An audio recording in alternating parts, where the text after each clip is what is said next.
BBC Radio Devon. Sarah Gosling. I don't actually know that much about music, so when I do know a little thing, like the fact that you can actually tune a drum kit, it's very, very exciting. And weirdly, given that I present largely music shows, I do kind of know more about theatre. I've been on the stage doing theatre before, I've never done a gig, and that's why I'm always excited when we get an excellent theatre troupe in the studio or on the line, which is where we're at tonight, because I like chatting to people in person, but when it's a 2-hour drive, I fully let them off. And that is why I am joined on the line by Tracy Norman and Mark Norman from Circle of Spears, who are behind the play Witch, which has been touring up and down the country and has its final performance at the Red Lion in Cholney tomorrow night. Tracy and Mark, welcome to the show. Good evening. Hello, how are you both? Very well, thank you.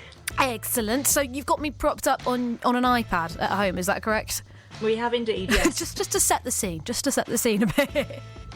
So Tracy, you are the writer of Witch, obviously in terms of the magical potentially being a la the witch trials that obviously blighted the country for a considerable amount of time, and you have taken what's mostly known as a story. People don't really know the actual facts around it by and large. We just know of it as kind of myths, but you went a step further in creating this play, didn't you? How did you come up with this play? Well, we'd had the Circle of Spears for about 6 months, and I'd recently got a history degree, and I wanted to do something practical with it and write us a nice piece of theatre which would last us for, a summer season or whatever. And so I went to the Museum of Witchcraft and Magic in Boscastle, and I asked them if they had any witch trial transcripts that I could have a look at, because what I wanted to do was find a sort of unknown or forgotten moment in history and breathe new life into it, give a voice to the people involved and make their story more accessible. And they gave me the story of a woman called Dinas Grimerton, who was tried as a witch in Lyme Regis in Dorset in 1687. And Witch is basically her story told in a slightly different way. Okay. Essentially, it's a play about witch trials that has no trial and no witchcraft. Does seem like you're missing some crucial elements there, Tracy. Well, I didn't want to kind of go down the sort of crucible path. I wanted to look at the social side of it, the human stories that quite often get overlooked or brushed to one side. Who were the people behind it? How did their lives interlink? What were their relationships to each other? And the play really grew out of that. So what was it that drew you specifically to the witches then? I know you say this was a few years ago, but what is very interesting is that I've noticed a huge sway back to the notion of the witch trials recently in culture. Just a few weeks ago on Front Row, I had a Scratchworks Theatre Company talking about their new play Hags. On the same show, Grand Bard of Exeter, Kinway McCarthy, played his poem out, which is written about Devon and the history, and there are references to the witch trials in Bideford in that. And I know there's been this kind of surge back towards folklore, particularly across literature. What exactly was it about the witch trials that really drew you in, though? It wasn't the witch trials in general per se. It was mostly this particular tiny forgotten story, which was really fascinating purely because it was such a mundane, simple action which triggered everything that basically devastated somebody's life. It was sharing a pipe of tobacco with 3 other people. That was her crime. That was her crime. Yeah. What happened to the other 3 people? And one of them subsequently became ill, and his father, because he was relatively young, his father then brought the accusation of witchcraft against the woman. It all sort of snowballed from there, and it was the ordinariness of the people involved, of the story itself, that really attracted my attention, and the fact that there were 4 people who gave evidence against her, and the 4th one was a widow who had lost her final surviving child to the alleged bewitching of Dinas Grimerton.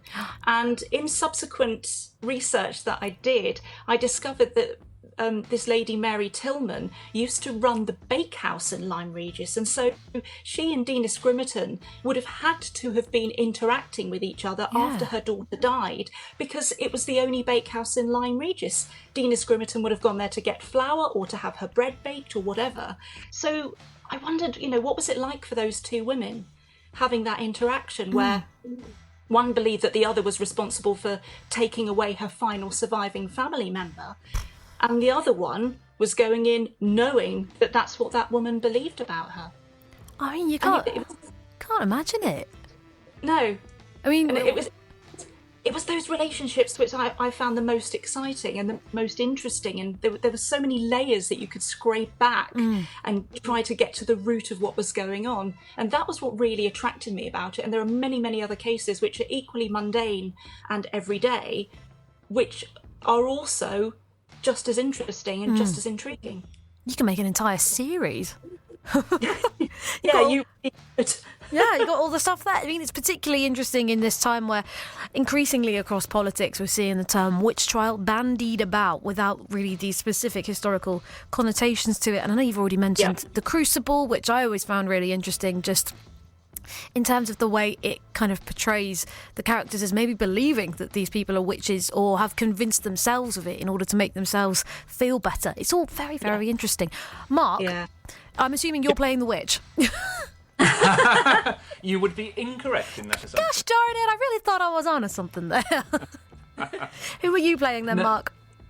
So I play the local magistrate in this story, Sir William Tyrrell, and it is my task through the course of the play to hear the accusation which is brought against our female character, Marjorie Scroop, who is a fictional sort of kind of character amalgam? Yes, an amalgam, that's the word I was searching for, of all of this kind of information. And the trial that's brought against her by Thomas Latimer, who is a local village member. And it's up to Sir William to decide whether the evidence that's being presented warrants the case going to trial or whether something else is involved. Well, Mark, I'd love to talk to you a bit more about the intricacies of that character, because I can imagine that's quite a tricky one to play, choosing whether you're going to be, sympathetic and empathetic or just the long arm of the law, as it were. So I would love to chat to you about that after this quick track on BBC Radio Devon. This is Robin with Honey. And Honey on BBC Radio Devon. You're with me, Sarah Gosling, and I'm very happily still joined on the line by Tracy Norman and Mark Norman of Circle of Spears production company, who are putting on the final performance of their play Witch at the Red Lion in Cholmondeley tomorrow night. Now, you've already mentioned, Tracy, that you wrote this play initially in 2015. Why is it still going? You said it was going to be a summer run. Yeah, I mean, it was supposed to take us through from July 2016 to around about October 2016. And at our second ever performance, one of the audience members turned out to be the head of English at an academy in Cornwall. And during the Q&A that we have after each performance, he said, "Do you use this for theatre and education?" And I sort of looked at him a bit like rabbit in headlights. And went, "No, it's our second show." And then he booked us to go down to his school and perform to 200 year 8 and 9s. Oh, blimey. Which was absolutely brilliant, because we've kind of become a very cool history lesson. Yeah. It's great, because one of the things that we do after each performance, we have a bit of a Q&A with the audience to discuss some of the themes and issues that the show raises. And I also show them copies of the documents which actually inspired it, so they get to look at original witch trial documents from 1687. I mean, it's so cool that the Museum of Witchcraft and Magic gave you those. I went down to Boscastle to go to it, and I went too late on a Sunday and they'd closed, and I was so upset. It's like, why did I not look it up beforehand? Is it an amazing place? I assume it is. Yeah, it is fascinating. It's really fascinating. There's so many different and interesting things, and one of the things that always strikes me is each object has a real human story behind it, because this is how everybody used to live. This is the sort of practices which used to be the norm before Christianity. So, yeah, we've all got ancestors who would have done those things. I mean, I'm a nerd about this sort of stuff. Regular listeners to the show will know I did all my dissertation and stuff on witchcraft and the medieval, and so I'm well into this. This is my jam, Tracy, so I'm very much into it. So, Tracy, I presume you're playing Marjorie. You're kind of, as amalgam. So, how are you playing her? Is she quite a sympathetic character? Have you tried to make it tricky? It's very tricky, because what I wanted to do was to leave the question of Marjorie's innocence or guilt up to the audience. So the play does reach a conclusion, Sir William's decision, Dun, dun, but dun. it's left up to the audience to take away from it what they personally have got out of the show from what they have seen. So my own personal view, none of us, neither Sam nor myself, have a specific view as to whether, for example, Marjorie is innocent or guilty, or whether Latimer, her accuser, actually believes that she is a witch or not. So, Mark, you're playing the magistrate, correct? Correct, yes. Is it the same scenario with your character in this? You're having to kind of balance that line as to whether he's kind of making a correct, informed decision or a biased one, as in line with the times?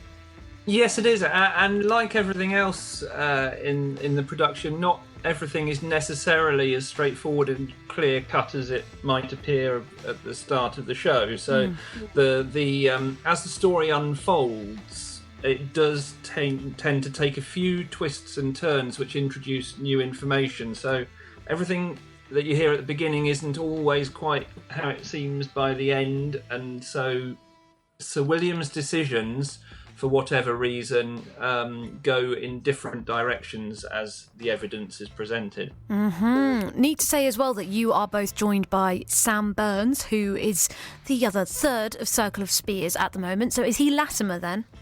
He is indeed, yes. Wonderful. I'm keeping track, yes. So you are three of the original founders of Circle of Spears, and I know that this isn't the only string to your bow, as it were. What else comes under the Circle of Spears canon for you guys? We have a lot of strings under our particular bow, I guess.